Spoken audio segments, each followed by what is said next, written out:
All right, Joel Gausten here from joelgausten.com. Joining me for round three of our conversation, BT. Welcome back, man. I appreciate it. No problem. Excellent. And I for this conversation, this part of it, I wanted to get into um, some music you did in the not too distant past that kind of surprised me, to be honest, when I first heard it, because it wasn't what I expected to hear based on the fact you were with the Wretched Ones and the Burnt. And that's a band called Artisans. Uh, if I were to kind of describe it, sort of pulling a description out of thin air, I would say it's like modern metal. Yeah. Uh, very different than what you had done in the past. So, kind of walk me through that. How did you get involved in doing that? Very different kind of band. I had a coworker at work, Jess Rodriguez, excellent guitar player. I mean, she was always, we would bust her chops at work because she was always like into metal. And not many guys at work were metal guys, so they would be like, metal.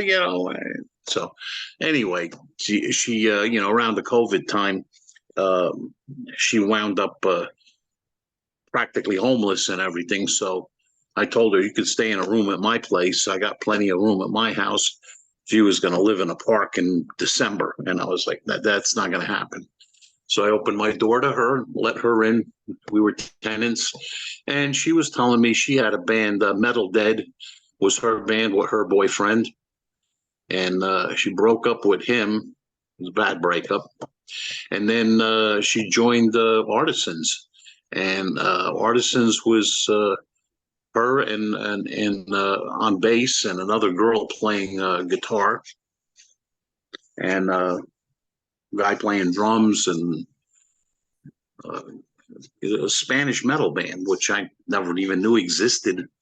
And they would rehearse over in Clifton, and she needed a ride all the time because she didn't have a car.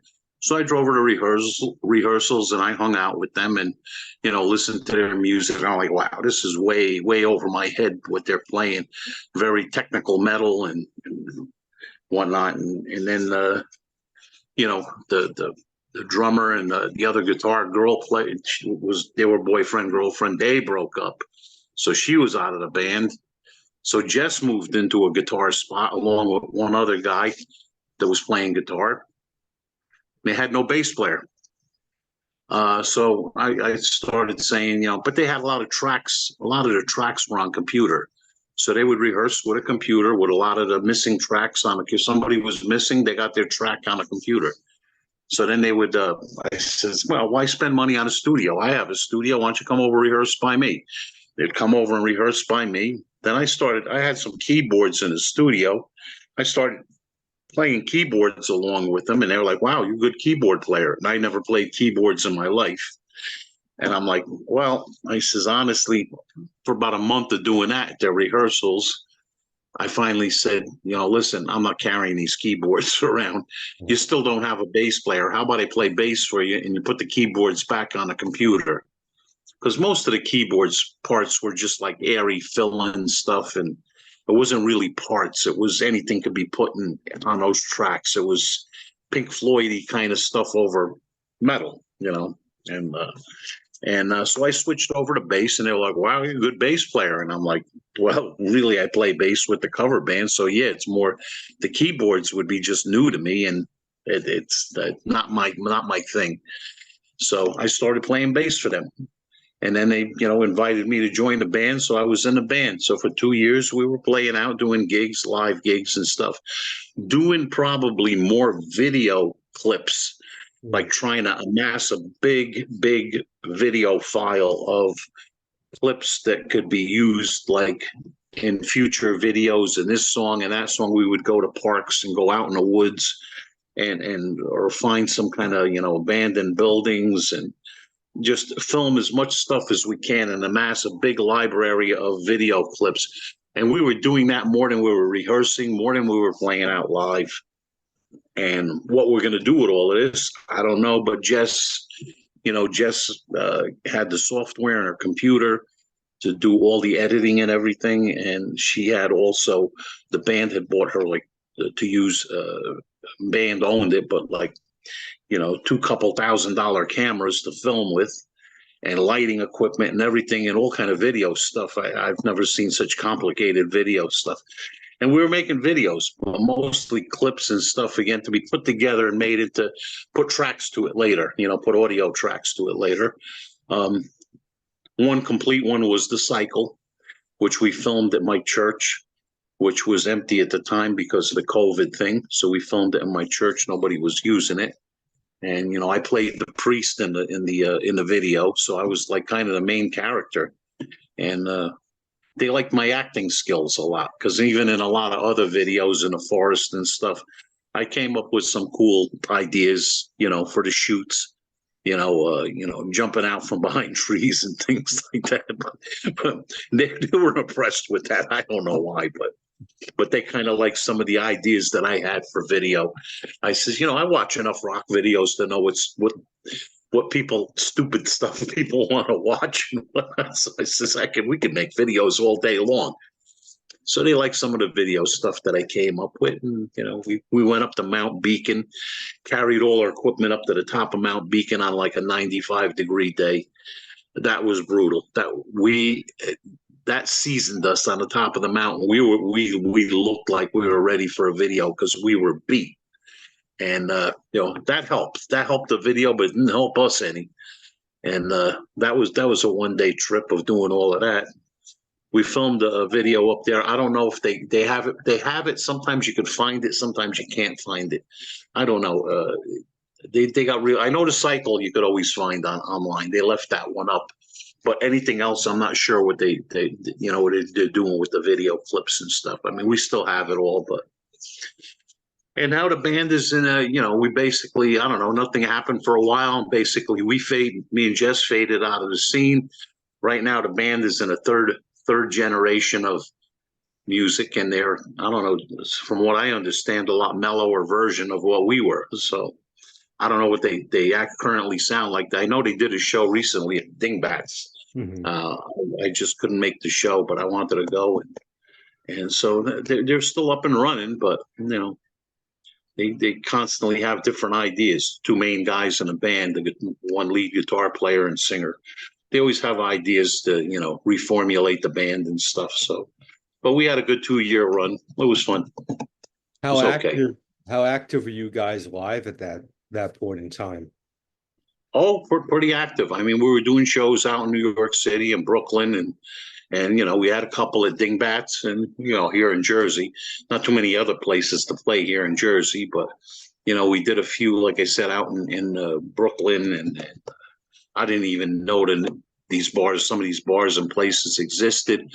I had no idea there was even a Spanish metal scene, that supported this, and supported it very well. The shows were sold out and packed. I didn't know that scene was a scene. I was so out of it, and I'm not Spanish either. It's the other thing. The rest of the band, everybody's talking Spanish, and I'm like, I don't know. I go. You got a whole band of Spanish people. You're one Polak in a band. I go. I don't know how I fit in this band, and they're like, just tell everybody you're from Argentina. That's the oddball Spanish, I guess, country. I don't know. They says that'll release you from any more questions. I'm like, all right, fine. But yeah, that's how we ran with it. I was just a bass player, so I was in the back anyway. Nobody wants to talk to the bass player, But I had fun doing it. I just want to play an instrument. Again, not my style. It was a hard transition, so to speak. I mean, I know how to play 4-string bass, but a lot of that was 5-string bass. It was tuned to a different tuning, so it was like playing a completely whole new instrument. I mean, the fingering on the instrument is pretty much the same, but you're transposing stuff, and it's just a complete different world, But like I said in the beginning, I was confused of how technical and complicated their songs were. But in the end, on the bass, when I broke it all down, you know, and I'm playing like an AC/DC bass lines for them, it came out to like, you know, there's a lot of the songs are only no more than four notes in most of the songs. So I'm like, man, this is not bad. I just gotta make bass lines around these four notes, and I'm in. And towards the end, it was like, you know, don't even explain the song. Just give me the key of the song and I got it. You know, they say, all right, this song is in this key, what it's going to do. You don't have to tell me. Don't worry about it. I got it. You know, and I figure by the second pass through, I'd have the song down and go like, yeah, this is what we're going to play on it. And they're like, oh, that's pretty good. That's how we ran with it. Did you record stuff? Is there music out in album form?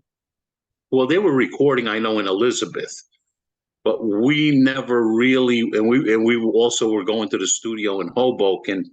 That what's the guy who owns it from a metal band?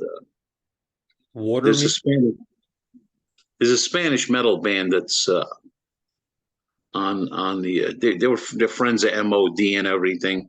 The one guy owns a studio in Hoboken, and we were going there to rehearse, if anything. But he had recording, you know, capabilities, but we didn't record there.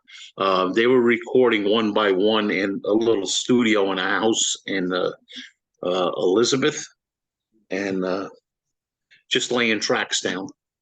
The guy had a real incredible digital studio in a house, and he was doing that as a hobby. And they would go down there and they would lay a lot of tracks down and fix things all the time. And that was about the extent of the recording. So I really never recorded as intense as the two main guys in the band would run down and do stuff.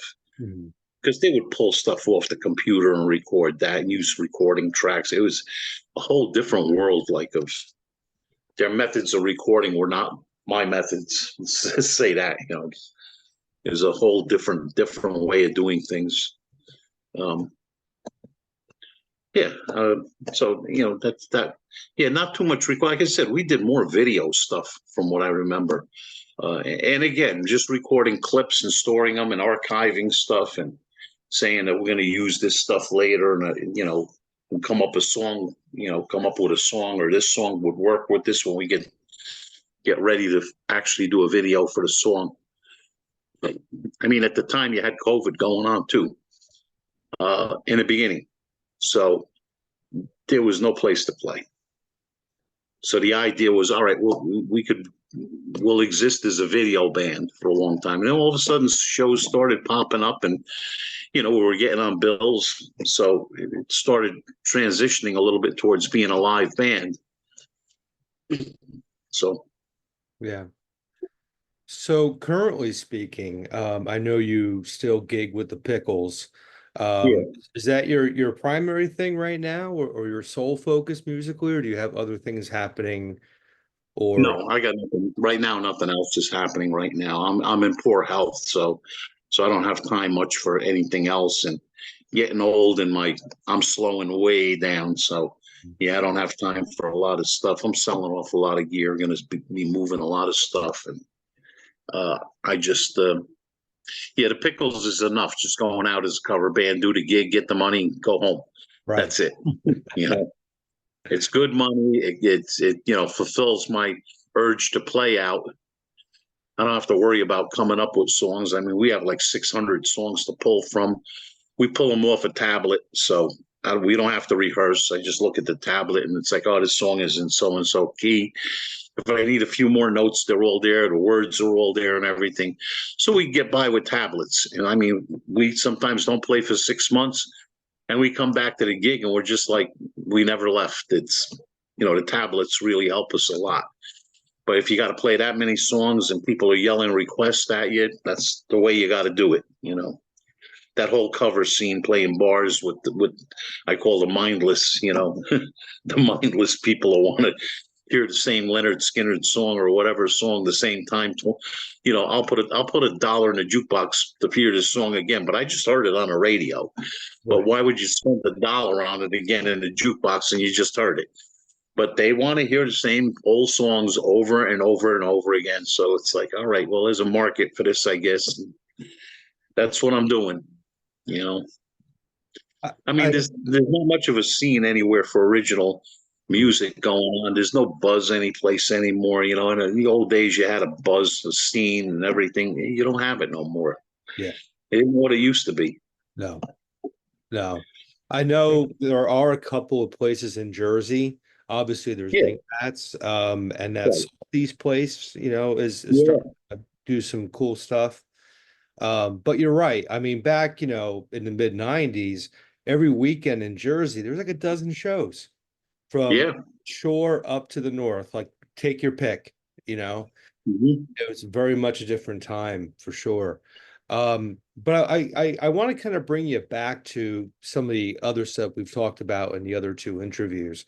Um, with the Wretched Ones, because you guys did so much music, you have the four albums plus all those EPs. This might be $1 million question, I don't know, but what are your favorite Wretched One songs where you thought the band really hit the bullseye on what you were hoping to do? Oh, I don't know. There's a lot of songs like that that I would say this is the hit song, and somebody else would say no, not that one. So it's a matter of personal choice. It's stuff. I can't say that I liked all of it. I liked all of it. I enjoyed every song one after the other, no matter what the set list would have on it. We would go to shows sometime, and I'd be like, "How come this song is not on the set?" I want to play this song tonight. And they're like, "I'm not feeling it tonight." I'm like, "All right, all right." Or somebody else would do the same thing. Say, "How come we're not playing this song tonight?" Or "How come this one's not in this part of the set list?" So, no, we enjoyed all the songs. We couldn't play them probably enough. Is it because we enjoyed playing most of them? It was it's a hard. It's a question like, what's your favorite band? What's your favorite guitar player? I really have none because there's a lot of them. There's just no one. You can't say anything's any better than anybody else. He's good at this time, and he's good at that time, and this guy's good at this time and at that time. You can't break that down. And the same thing with our songs. It's like I enjoyed all of them. Yeah. This might be another $1 million question. When people talk about the scene at that time, let's say like early to mid 90s Jersey, certain band names always come up. The Blanks, Nibble Headbane, You Guys, Head Wound, um, bands of that sort of scene, Broken Heroes. Um, Mm-hmm. and there were a lot of bands that came around Jersey and were in Jersey beyond just those few. Um, what bands, if any, do you think, looking back now, maybe should have gotten a little bit more attention, or were a band that were great then that maybe aren't as known now as they were then, that really deserve people kind of giving a second listen to, or seeking out at this point?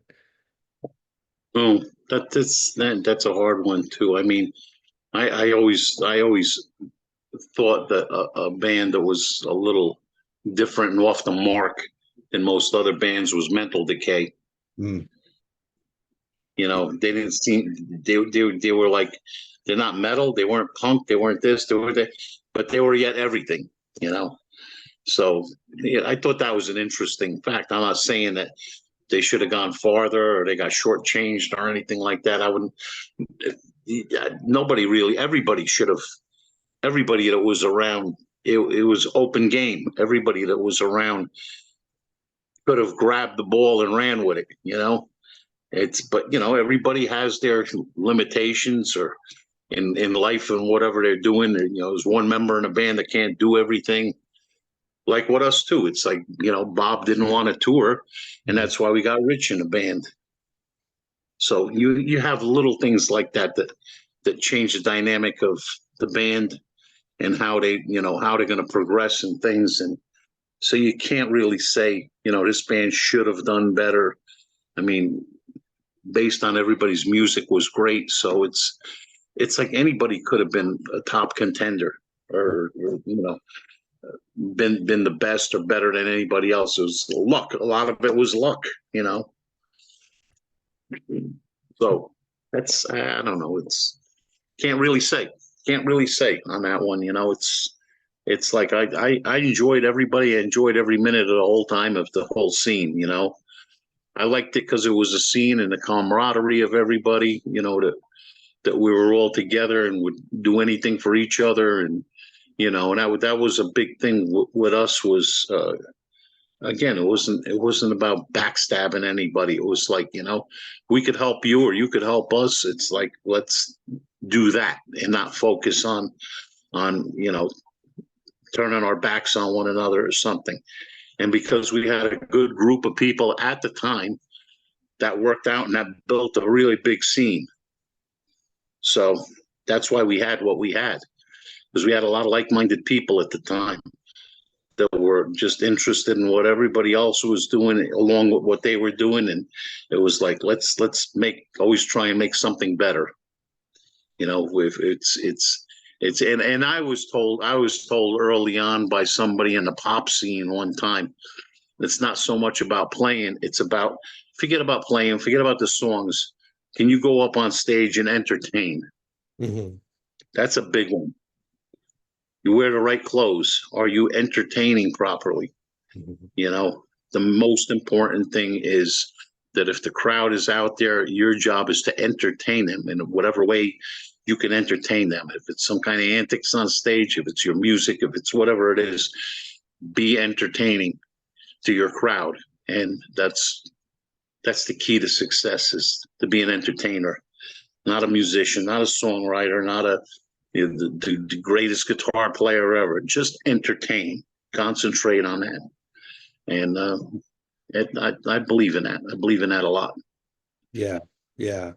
One thing that comes to mind as I think about all these videos I've done so far, talking to a lot of the Jersey people and thinking about that time, particularly with the headache bands. I realize this more now than I realized at the time, because I've met some real assholes in the music industry since. But back then, you know, with you guys, Head Wound, Larry and Andy, and you know, that crew, the Bane, the Broken Heroes guys, there was no ego with anybody. No, I no. realize that now more than ever, that back then it was never about an ego thing. And if anything, if there was somebody in the scene who had that attitude or just didn't want to hang out, they thought they were too cool for the room, they were immediately identified as like the asshole. You know, it was never about that, you know. And they got a good talking to also. Yeah, it was sort of like anti-rock star in a way. The one other thing that sticks out to me about the Wretched Ones is, to me, you guys were kind of like our Ramones in a sense that, you know, Armin always dressed on stage and on the record covers like he just got done with work. You know, everybody That's wore the way it regular was. clothes, but that kind of became your look. You know what I mean? Like the four of you Yeah, always kind of standing with like, this is what we are. That became your uniform in a way, you know, like just it was yeah, literally working class music because you looked like you just got off of work. yeah. No, that's what it was. We got off of work, we threw the equipment in the trunk, and we came to the show. We didn't go out of our way to be. I think Armin called it store-bought punks. You know, we didn't go and buy spikes and leather and denim or whatever. You know, and sat around making a costume or whatever, or a uniform out for the gig. You know, it was no. This is kind of what we just bought at Kmart or whatever. You know, for working clothes. Yeah. It was, I mean, I look down in the basement and I have like so many barrels full of t-shirts. It's insane how many t-shirts I have. My wife is like ready to like kill me. You got to get rid of these. And I look at them. I go, nah, this one reminds me of this show. This one reminds me of that. I can't get rid of this. I mean, I did have a guy come over and he was asking me about shirts and clothing and stuff. And I says, I can get rid of some stuff. I have doubles of some stuff too, So he came over and he got a lot of things. I had a lot of industry shirts too, Gibson guitars and Fender guitars and blah, blah, blah, this amplifier, this company, that company. So a lot of that stuff I got rid of, but a lot of the band shirts, it was very hard to let any of them go, because they always reminded me of a special time or a special show that somebody had either given me the shirt or I liked the band so much I bought the shirt, and it's like, I can't get rid of this, it's like still a memory, my wife could put it on a curb when I drop dead, that's the way it goes. But no, they'll stay with me, as a memory. CDs, all of that stuff. It's like, I really need all my CDs. You could download anything you want, but there are some stuff, some bands that are, lasted maybe 6 months and they're not out there anymore, so they're not online. So you have to have their CD. Right. So I have to keep some stuff, and that's it, and it's the way it goes. You can't say, yeah, I'm going to throw everything out. No, I can't do that, or get rid or sell it, whatever. I can't do that. But some things I can get rid of, Well, yeah, you're right. I mean, I have cassette demos and CDR demos from bands that we did like one-off shows with down at the shore or in Philly that, these bands lasted 6 months, but the demo is so great even now. Like I would still listen to these bands now because it's so good, but they were like, Maybe be like, why didn't they stay together? They were a good band. How come they didn't stay together? And it gets back to what you were asking before. It just happens that way sometimes. Yeah. Well, I was thinking about this knowing that we were going to connect again. In the first part of the interview, you mentioned you and Armin started playing together in '77 with the Burn. And you're still playing with Bob in the Pickles, and you and Bob had played for many, many years in the Wretched Ones. It's hard to be in a band with someone for a long time, especially if it's, even if it's a hobby band, even if it's just for fun, it can be rough. I mean, there is some work involved in some of this stuff, and personality and all that stuff. But with Armin and Bob, Armin in particular, because you worked with him longer, what made that work? The fact that you guys had a good 20 years together, and Bob and you are still playing to this day. I don't know. It's one of those friendships you can't explain. It just happens, We're always interested in what each of us like have to do or what we have, it's or what's going on, We were all at each other's weddings. We're best men for everybody, it's just we were a family. It was a family, Yeah, until this day we still stay in touch, it's that's all I could say. It was a family at the time, We were guys, like-minded guys that thought the same, and respected one another, and that's how you stay a solid band like that for that many years. If you're going to be at each other's throats, you ain't going to last. That's the bottom line. If you want to be a band that has endurance and last, well, you got to work at, being friends and being family. I would say family more than anything else. The band almost a lot of times didn't mean much. It was as long as we're like brothers together, and that was real important to us because again, we're all like-minded like that. Yep. That's great. Yeah, it's almost like the band was the soundtrack to the friendship. It was that's it. That's it right there. You got it right there. Yeah. You got it right there. We were friends before we became a band, it was we didn't just jump into it like, I seen your ad in the paper, bass player wanted or whatever. It was none of it was like that. We never were in that mode. We knew each other, were friends for a while before we became a band, Like I said, when I needed a bass player in the Wretched Ones, Bob was still playing in the Pickles, and he goes, "Yeah, I want to do something different, so I'll jump in and play bass for you." like, you got gear? If you don't have gear, I got gear. I could loan you. We can make this work. Hmm. So he was, no, I got, he actually was for actually the whole. No, wait a minute. He had a Fender P bass when he started playing with us. I think he got a Fender P bass from somewhere he already had it, and his car got stolen at the pipeline. Yeah. And they stole the bass with the car, so the bass was gone. And when he got the car back, he had a Formula Firebird. Of course, they got to steal that in Newark. But anyway, he wound up getting a bass that was used in a video shoot for a band She. Now, he was a Fernandez guitar dealer. So, of course, it was a Fernandez bass. And he had that bass for the longest time, started throwing it at shows, smashing it, and whatever. Always was able to fix it, patch it back up again. I mean, he still has it as a relic, as a souvenir. But that bass took a lot of throws, and I mean, he didn't ease up. He threw that bass where the controls were smashed through the front and everything. The battery was hanging off of it and everything. That was his thing. But that was the second bass. It was a nice bass used in a video for a metal band called She.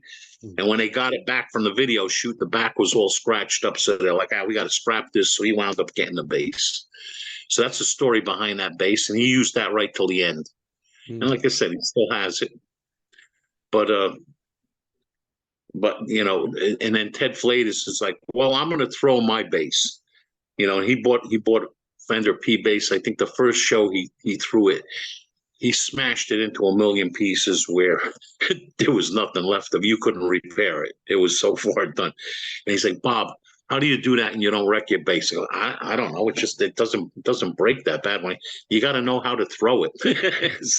it's now I got to buy another bass. But so that Ted didn't learn his lesson on that one, I guess. But that bass took a beating. Well, it's cool you guys are still playing, in the capacity you are. And it's been really fun doing this with you, man, because those records you guys put out and those shows you did back then, were always great times. They're great to look back on, and a lot of people still love the Wretched Ones and the Burnt. And you definitely have a great place in the history of New Jersey, which is what I've been looking into on this channel. So I really can't thank you enough for giving me 3 opportunities to dive into it with you, man. Yeah, no problem, man. I enjoy it. Armin always said, you got to make your mark. If you're going to be in music, make your mark in music. And I think there's enough out there now to say that, people should remember us for a while, Yeah. Right. We're getting old. We're getting old, and it's not as easy as it used to be. I wish it could go back to what it was, but we'd have to turn back the clock of time, I guess. I don't know. Well, we got the records, man, and those are timeless. Yeah. There you go. Forever. Yep. As we wrap up here, any parting words, shout outs, anything like that? No, I mean, like to, say we didn't touch too much on DogHouse Swine, but that was another 4-year era stretch before Artisans and stuff that was sandwiched. Actually, that came right after the Wretched Ones. Wretched Ones were done like in December, and I think at the same week I was already in DogHouse Swine. So that was another 4 years tacked on right there. That was a fun project itself too, because again, it was hard music. I couldn't say it was metal. I couldn't say it was punk. It was like a touch of Southern rock, a touch of Motorhead, and it was just like bar rock. It was nice heavy music that I enjoyed playing. And his videos, there's actually the video that's out on that called "Bitch" that Dave Niebor from Monkey Puck and Doggy Dog. And Doggy Dog, Dave Niebor, the bass player, he produced the video. Oh, cool. So he did a great job on the video of that. It's called "Bitch," DogHouse Swine. So you could check that out. That was the first video. That was when we were a three-piece and I was playing bass. Mhm.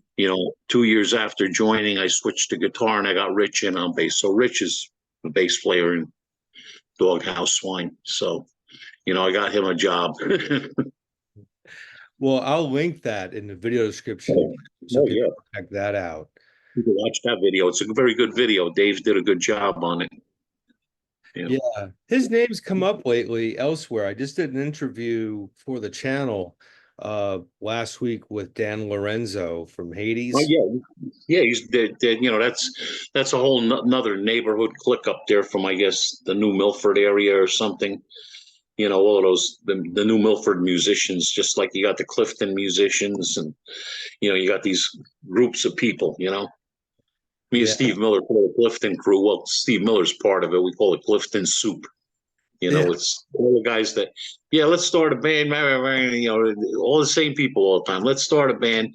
And then within a couple of months, they're at each other's throats. And then that's the end of it. And it's a great band all the time because they're good musicians. It's like, Right. why doesn't it work? Why doesn't it work? Why are you guys always doing this? Yeah. But There's always these little pockets of interesting people. Then there's the Sussex County thing, which I came out of. The Jersey Shore has its own bunch, that's what makes it fun to kind of go through the state and do these interviews because there are different styles of music, different scenes, but a lot of the personalities are very much the same. There's a certain thing about Jersey, a certain personality, that I'm always very fond of. And you can't find that anywhere else. I lived in California, unless they moved from Jersey to California, can't find anybody out there who's not full of shit. You gotta bring it. You gotta bring it. Yeah. Yeah. No, I mean like the Doggy Dog and Monkey Pup, how they're like intertwined or like brother and sister band like kind of thing. It's like they got that going on there, and just like in other towns, sometimes you have spin-off bands of somebody and different projects and stuff like that. And it's good for them, whatever. It's great. Yeah. And Dan Lorenzo and it's Dave Neighborn, right? Yeah. Yeah.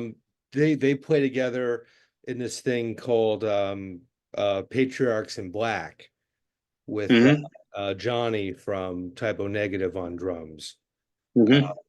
They just did a record and Dave plays on some of that stuff. So again, like you said, it's this whole thing that's sort of always interconnecting and people are still hanging out and I mean, look at the A.O.D. guys, they're still, the same lineup they had 40 years ago, it's, yeah, and it's their, new thing is the Fear Gods. Yes. Which is Head Wound and A.O.D. together. Who would think that would be connected, some kind of connection there, Right. And those guys are playing tons of shows. Tons of shows. I see already on Facebook a bunch of posts for something coming up. Yeah, I know they've got Tompkins Square Park. They're playing Tompkins Square Park. Oh, cool. Yeah, I went to the first one that they had in Tompkins Square Park. Talk about guys, the family showing up. Wow. Everybody was there, Murphy's Law out in the audience, just bullshit. Never mind what was going on stage, but, sheer terror, everybody was there, I wasn't recognized too much, but that's okay. It's, again, you got the big guns were out that day, so it's like, this guy from this band, and whatnot. It's like, and again, being from Jersey, nobody knows who I am too. So, but once they heard, oh yeah, okay, I like Tompkins Square Park. The Undead played there in 2006 when I was playing with Bobby Steele. And it was us, David Peel, and the Nihilistics, Ron Rancid. That was a fun afternoon, listening to the Nihilistics echoing through New York City. Yeah. No, Tompkins Square Park, that was the first one, I think it was, when they did that. I think it was Murphy's Law was definitely on the bill. But now this one now that's coming up is either the fourth or the fifth one, I think. I don't know, but they've had a couple that I've missed. You know, I went there with Tim McMurtry from M.O.D. The two of us were hanging out, going there. You know, so hanging with him was always saying, "Hey, there's this guy. There's this." I wouldn't know half the people, you know, by face anyway, in daylight too. Yet besides, but Tim knows everybody. So me and Tim were wandering around, you know, breaking bread with everybody. Yeah, I remember Tim from the Stanhope house. Yeah, Met him one night. Tim is Tim has always been, you know, he's been a Garfield person, so you know, he's always you know, been my friend for the long since he's been a teenager. Like I said, when I put M.O.D. together, you know, when I built M.O.D. up and I was doing sound on their first three shows, I couldn't go on a road with them and be their sound man on a show, but that was an interesting time working sound for them and all the antics of Billy Milano and everything, and just forget about it. That alone is a whole nother story. The whole M.O.D. days, you know, you had, you know, Lodi and Garfield merged together, people from both towns, to build that project up, and you know, because Billy didn't believe it would happen, but no, it happened. It happened real quick, and at amazing speed. That band got footing, and everything is a good thing. I mean, Billy knew everybody in the scene, the business end, to get stuff done and pushed along. So that took off real quick, you know, and I was there right in the beginning. So that was a fun time too. Yeah. I mean, that was right when thrash had its moment too. You know, Right. you had Metallica and Slayer and everybody building up the scene. So, you know, that was an interesting time, and that style of music, you know. Oh, sure.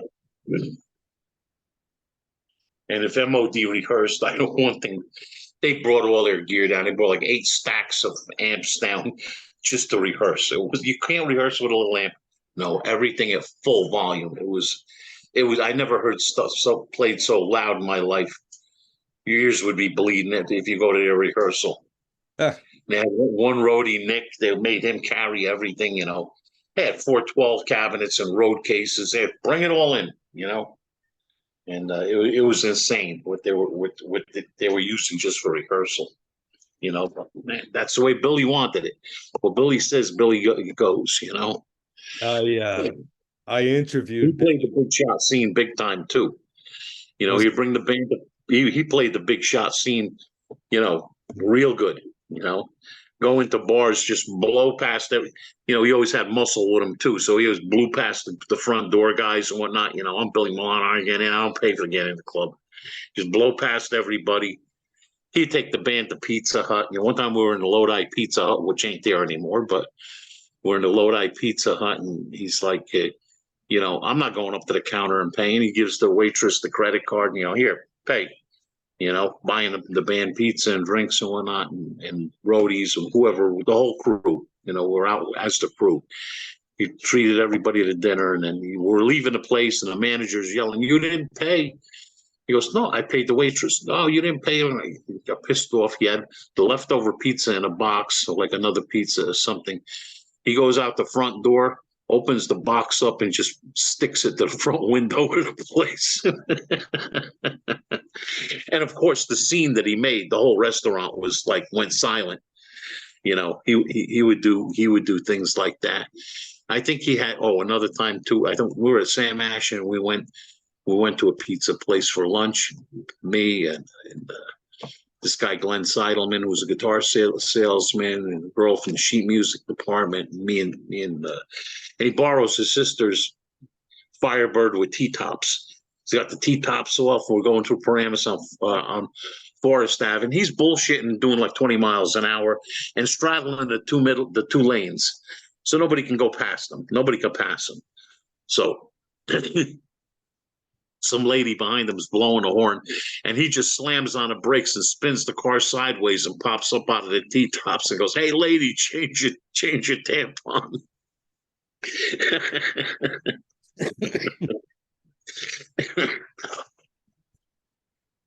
Like I said, these are just some of the antics you went out with him, you never knew what to expect, you know. We're going down Route 4 when he bought his van. He was like, look, this van's indestructible. He goes, plows right into the divider with the truck. I'm like, dude, what are you doing? You're wrecking your truck. He goes, this truck's indestructible. You know, and he floors the gas. The drummer was sitting on a Marshall head in the back. He flipped over, did like 3 somersaults all the way to the back doors.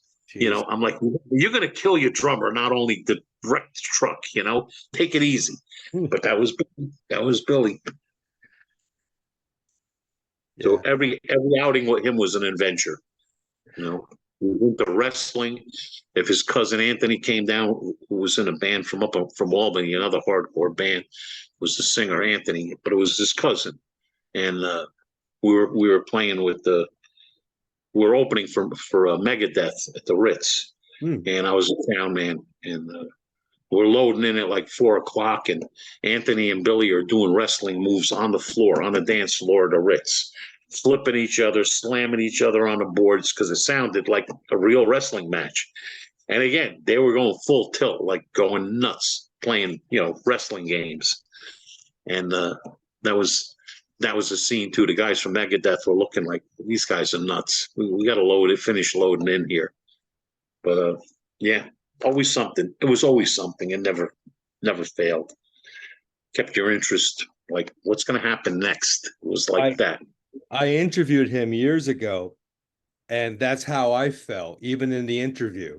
It was like, what's going to happen next? Because, you know, and he's exactly what I was hoping he would be in the interview. Is like, no filter, call it.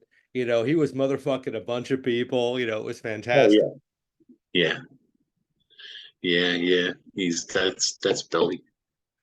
Yeah. Yeah, I got to see about getting him on here one of these days. That would be interesting. Yep. Yeah. Well, listen, man, again, I can't thank you enough for spending so much time with me. I appreciate the stories. I've gotten a lot of great comments and feedback from people who've watched these videos with you. The Wretched Ones were always a beloved band, and still mean a lot to a lot of people. So thanks for the records. Thanks for the music. And again, man, just really appreciate you coming on and sharing some of these stories with me. Thanks for having me on. I enjoyed it. It was fun. Absolutely. I'm sure I'll see you soon. Yeah, of course, you know. I'll probably see you down at Kevin's or something at some point. Yeah, definitely at Kevin's. Yeah, I don't miss a Kevin's party for nothing. Oh no. No. They are not to be missed ever. Right. And Kevin, if you're watching, come on. I've been asking you like every month now. You got to come on. You and Miller, come on together if you have. Absolutely. That'd be interesting. Definitely. Oh yeah. Being a witness to their conversations on regular day is interesting. So I can't imagine having it over Zoom for the world. You know, could be fun. But listen, man, thanks again. Really appreciate it. Okay, I had fun. Thank you.